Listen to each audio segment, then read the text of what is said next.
میرا بیٹا مجھے کھیلتا دیکھنا چاہتا ہے۔ بیٹے کی خواہش پر احمد شہزاد رو پڑے۔ پاکستان کرکٹ ٹیم کا ایک بڑا نام، ایک ایسا کھلاڑی جس نے کبھی اسٹیڈیمز کو اپنے نعروں سے گونجایا، آج وہی کھلاڑی لائیو ٹی وی پر آبدیدہ ہو گیا۔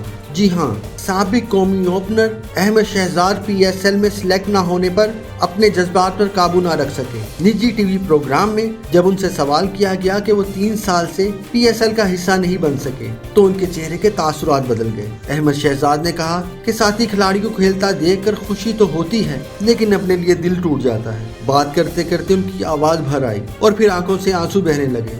سب سے جذباتی لمحہ وہ تھا جب انہوں نے اپنے 9 سالہ بیٹے کا ذکر کیا۔ احمد شہزاد نے کہا، میرا بیٹا مجھے کھیلتا دیکھنا چاہتا ہے، وہ میرے ساتھ سوتا ہے اور مجھے تسلی دیتا ہے کہ بابا مجھے یاد ہے آپ کھیلتے تھے۔ یہ الفاظ سن کر اسٹوڈیو میں سناٹا چھا گیا۔ میزبان بھی اپنی نشست چھوڑ کر انہیں گلے لگانے پہنچ گئے۔ یاد رہے کہ احمد شہزاد نے 2023 میں پی ایس ایل سے ریٹائرمنٹ کا اعلان کیا تھا، تاہم بعد ازاں پی ایس ایل 10 کے ڈرافٹ میں نام شامل ہونے پر انہوں نے پی سی بی کو تنقید کا نشانہ بنایا تھا۔ 2016 سے 2021 تک 5 سیزنز میں انہوں نے 45 میچز کھیل کر 1077 رن سکور کیے ہیں۔ سوال یہ ہے، کیا ایک باصلاحیت کھلاڑی کے کیریئر کا اختتام ایسے ہونا چاہیے؟ کیا احمد شہزاد کو ایک اور موقع ملنا چاہیے یا وقت واقعی گزر چکا ہے؟ اپنی رائے کمنٹ میں ضرور دیں۔